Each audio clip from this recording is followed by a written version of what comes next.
Hello, नमस्कार दोस्तों। तो कैसे हैं आप सब? उम्मीद करता हूँ आप सब बढ़िया होंगे और बढ़िया तरीके से आपकी पढ़ाई चल रही होगी। तो आज के इस वीडियो में हम आधुनिक भारत के कुछ बहुत शानदार सवाल कवर करने वाले हैं, जो कि आपके आने वाले एसएससी जीडी एग्ज़ाम के लिए बहुत काम आएंगे आपके। ठीक है, तो आइए शुरू करते हैं।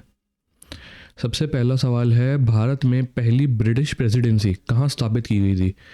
Where was the first British presidency established in India? तो सबसे पहली जो ब्रिटिश प्रेसिडेंसी थी ना, वो स्थापित हुई थी सूरत में। आंसर हो जाएगा सी, सूरत। 1615 में थॉमस रो आए थे इंडिया। ठीक है, उन्होंने जो राइट्स हैं वो अक्वायर किए थे जहांगीर से। ठीक है, उसके बाद जो ब्रिटिश प्रेसिडेंसी है वो यहाँ पे स्थापित हुई थी। और अगर बात की जाए सीक्वेंस की कि कब कौन आया था, तो पहले आए थे पोर्चुगीज़।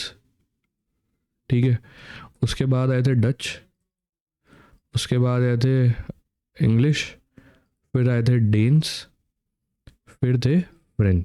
ठीक है, तो ये सीक्वेंस है, ये सीक्वेंस को भी याद रख लीजिएगा। बंगाल की पहली अंग्रेजी फैक्ट्री 1651 में डैश नदी के तट पर स्थापित हुई थी। The first English factory of Bengal was set up on the banks of the river dash in 1651। तो 1651 में जो पहली ब्रिटिश फैक्ट्री थी ना, वो स्थापित हुई थी हुगली रिवर के तट पर। तो आंसर हो जाएगा सी, हुगली। हुगली के तट पर इसको स्थापित किया गया था। ठीक है, जिसको 1690 में छोड़ के बंद कर दिया गया था और उसको कलकत्ता शिफ्ट कर दिया गया था। भारत के पूर्वी तट पर 1611 में अंग्रेज़ों ने अपनी पहली factory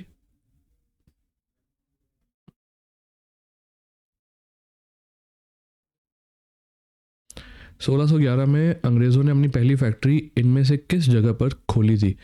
1600 in which of the following places did English open their factory in 1611 on east coast of India? ठीक है, तो पूर्वी तट पर जो पहली बार खोली गई थी ना फैक्ट्री, वो खोली गई थी मसूलीपट्टनम पे। आंसर हो जाएगा बी, मसूलीपट्टनम। ठीक है,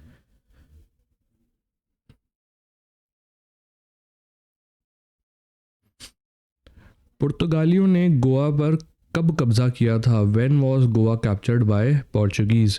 पोर्चुगीज़ पर कब कब्जा किया था? पोर्चुगीज़ पे कब्जा करा था 1510 एडी में। आंसर हो जाएगा सी, 1510 एडी। ठीक है, और कब तक रहा था इनके कब्जे में? 1961 तक। ठीक है, जब गोवा का लिबरलाइजेशन किया गया था।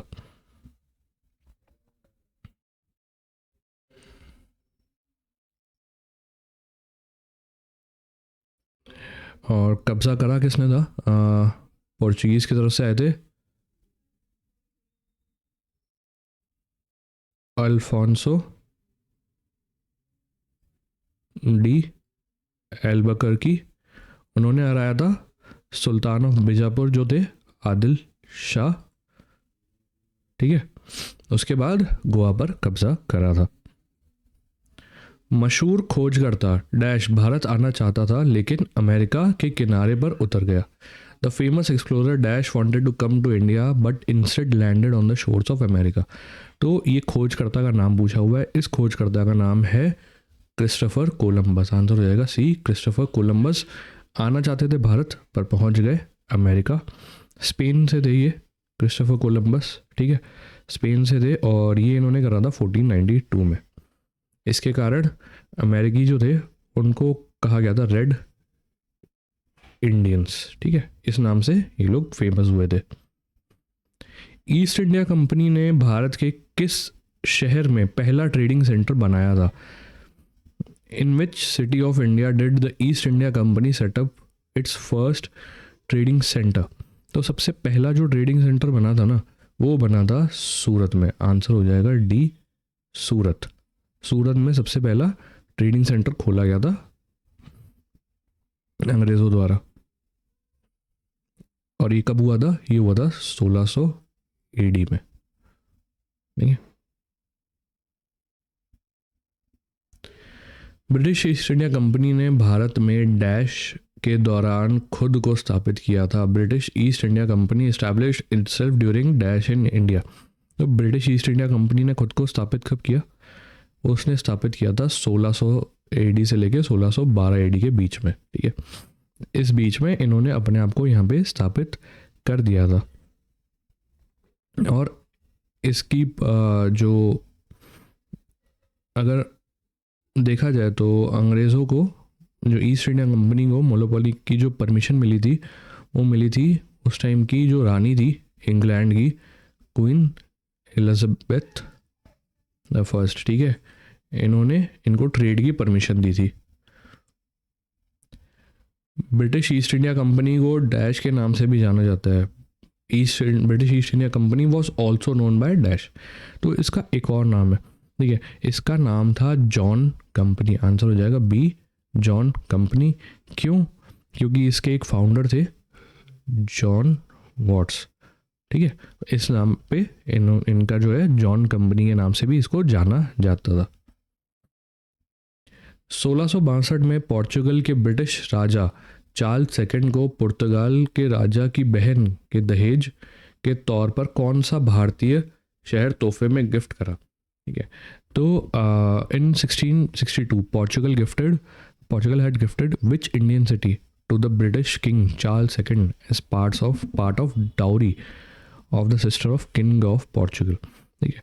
तो एक शहर था भारत का, उसको दहेज के तौर पे दिया गया था चार्ल्स सेकंड को। तो वो पूछा है कि कौन सा शहर था, तो वो शहर था मुंबई, ठीक है। आंसर हो जाएगा ए, मुंबई, जिसको 1534 में पोर्चुगीज़ ने उस पर कब्ज़ा करा था। कब्ज़ा कैसे करा था? उस टाइम हराया था गुजरात के जो राजा थे बहादुर शाह, उनको हरा के इस पे कब्ज़ा कर लिया था बॉम्बे पे। और 1662 में जब जो पोर्चुगल के जो उस टाइम राजा थे ना, उनकी बहन की शादी हो रही थी ब्रिटिश राजा चार्ल्स सेकंड से, तो उस टाइम इसको मुंबई को दहेज के तौर पे उनको दे दिया था, ठीक है। केप ऑफ गुड होप कहाँ है? केप ऑफ गुड होप कहाँ पे लोकेटेड है, ये हमसे पूछा है। तो केप ऑफ गुड होप जो है वो है सबसे सदर्न टिप साउथ अफ्रीका का। तो ये आंसर हो जाएगा दक्षिण अफ्रीका, ठीक है। यही वो पॉइंट है जहाँ से वास्को डिगामा जो है वो उन्होंने केप ऑफ गुड होप पार करके भारत की खोज करी थी, ठीक है। तो और ये कब हुआ था? 1498 में, ठीक है। 1498 में उन्होंने भारत की खोज की थी वास्को डिगामा, और वो रास्ता इन्होंने पार करा था केप ऑफ गुड होप करते हुए। भारत में फ्रेंच ईस्ट इंडिया कंपनी की स्थापना कब हुई थी? When was the French east India company founded in India? Bharat में फ्रेंच ईस्ट इंडिया कंपनी कब आई थी? 1664 में। आंसर हो जाएगा डी, 1664। 1 सितंबर 1664 एग्जैक्ट डेट है जब French east India company Bharat में आई थी।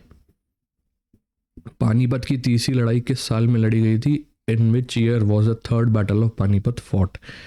पानीपत की जो तीसरी लड़ाई थी वो लड़ी गई थी 14 जनवरी 1761 को। आंसर हो जाएगा बी, 14 जनवरी 1761, ठीक है। लड़ी किसके बीच में गई थी? अफगान रूलर थे उस टाइम पे अहमद शाह दुरानी, ठीक है, उनके और मराठास के बीच में, ठीक है। मराठास के बीच में ये लड़ाई लड़ी गई थी। जीता कौन था? अहमद शाह दुरानी। इनको एक और नाम से भी जानते हैं, अहमद शाह अब्दाली, ठीक है। तो ये भी इन्हीं का नाम है, तो कंफ्यूज मत होइएगा।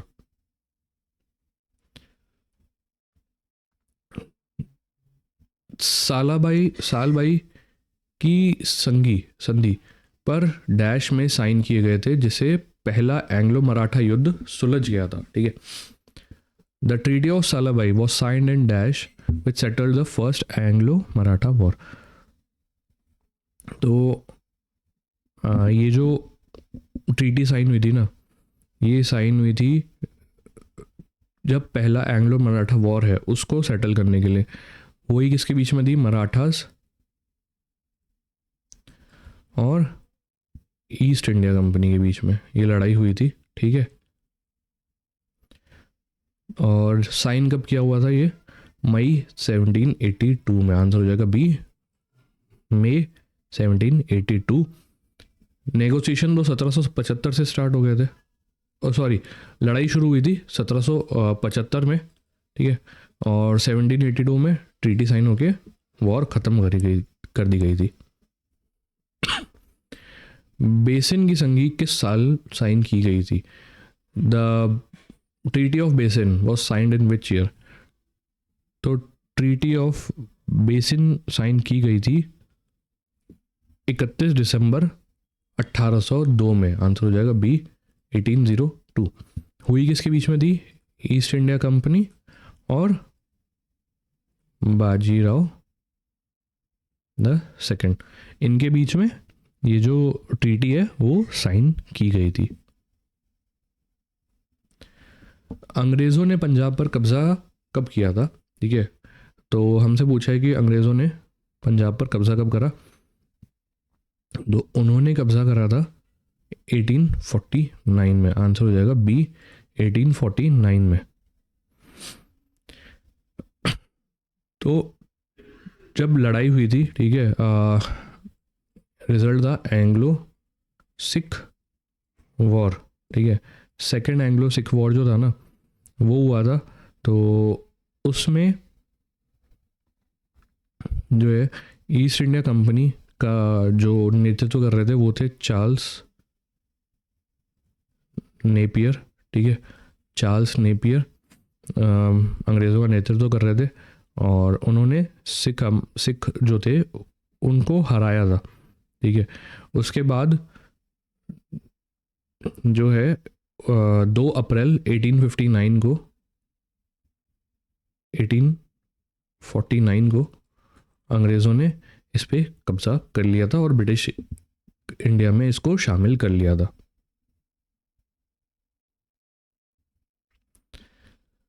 बंगाल के नवाब सिराजुद्दौला को प्लेसी की लड़ाई में किस साल हार मिली थी? Sirajuddaula the nawab of Bengal was defeated in the battle of Plassey in which year? तो बैटल ऑफ प्लेसी में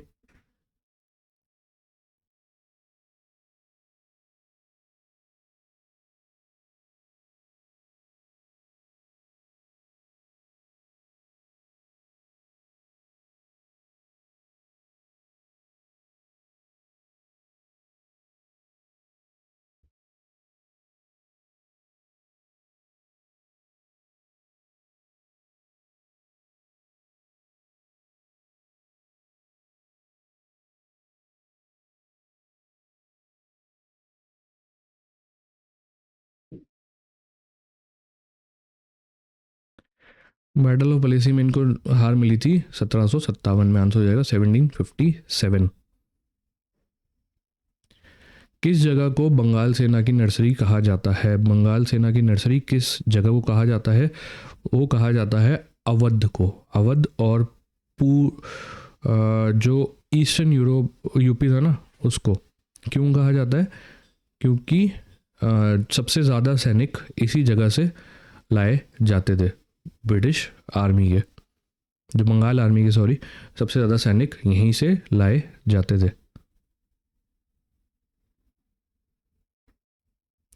हैदराबाद के आखिरी निज़ाम शासक कौन थे? हैदराबाद के आखिरी निज़ाम कौन थे? तो हैदराबाद के आखिरी निज़ाम जो थे वो थे मीर उस्मान अली खान। आंसर हो जाएगा सी, मीर उस्मान अली खान। ठीक है, इन्होंने हैदराबाद पे शासन किया था 1948 तक, ठीक है। 1948 तक ये हैदराबाद के शासक थे। उसके बाद हैदराबाद भारत में शामिल हो गया था और उसके लिए एक ऑपरेशन चलाया गया था जिसका नाम था ऑपरेशन पोलो, ठीक है। उसके बाद जो है ये भारत में शामिल हो गए थे। और ये कौन सी डायनेस्टी को बिलोंग करते थे? ये थे असफ जाही। असफ जाही डायनेस्टी को बिलोंग करते थे, जिसकी स्थापना करी थी मीर कमर उद दीन सिद्दीकी ने, ठीक है। इन्होंने इस डायनेस्टी की स्थापना करी थी। इसको अशफ जाह फर्स्ट नाम से भी जाना जाता था। बक्सर का युद्ध किस साल लड़ा गया था? बक्सर का युद्ध कौन से साल में लड़ा गया था? ये लड़ा गया था 1764 एडी में। आंसर हो जाएगा डी, 1764 एडी में। किसके बीच में था? अंग्रेज थे, ठीक है। एक तरफ ईस्ट इंडिया कंपनी थी जिसका नेतृत्व कर रहे थे हेक्टर मुनरो, ठीक है। और दूसरी तरफ आर्मी थी मुगल एम्पायर शाह आलम सेकंड की। जो बंगाल के नवाब थे मीर कासिम उनकी, और अवध के जो नवाब थे शुजा उद दौला, ठीक है। इन तीनों की जो आर्मी थी वर्सेस अंग्रेज़ों की आर्मी थी, ठीक है। जीता कौन था? अंग्रेज जीते थे इस युद्ध में।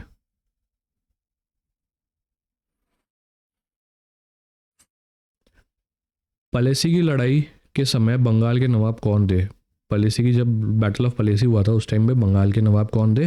तो वो थे सिराज उद दौला। आंसर हो जाएगा सी, सिराज उद दौला। जो हुआ था पलेसी एक जगह है, ठीक है, वहाँ पे हुआ था ये लड़ाई सिराज उद दौला और ईस्ट इंडिया कंपनी के बीच में 1757 में। और पलेसी की अगर बात की जाए ये है कहाँ पे? ये है वेस्ट बंगाल में, ठीक है। पलेसी की लड़ाई के दौरान ब्रिटिश ईस्ट इंडिया कंपनी का सेना का नेतृत्व किसने किया था? बैटल ऑफ पलेसी में जो ईस्ट इंडियन कंपनी के ट्रूप्स थे ना उनको लीड कौन कर रहा था? तो उसको लीड कर रहे थे रॉबर्ट क्लाइव। आंसर हो जाएगा B, Robert Clive. Robert Clive ने इस बैटल में ईस्ट इंडिया कंपनी को लीड करा था। हुआ किसके खिलाफ था? सिराजुद्दौला। और इनका साथ दे रहे थे फ्रेंच, ठीक है। फ्रेंच भी उस समय पे इनका साथ दे रहे थे। तो इसी के साथ आज की क्लास में इतना ही। उम्मीद करता हूँ सेशन पसंद आया होगा। सेशन पसंद आया तो लाइक कर दीजिएगा, कोई डाउट हो कमेंट कर दीजिए और ज़्यादा से ज़्यादा अपने दोस्तों के साथ शेयर कीजिएगा। तब तक के लिए मिलते हैं अगली क्लास में। Bye bye.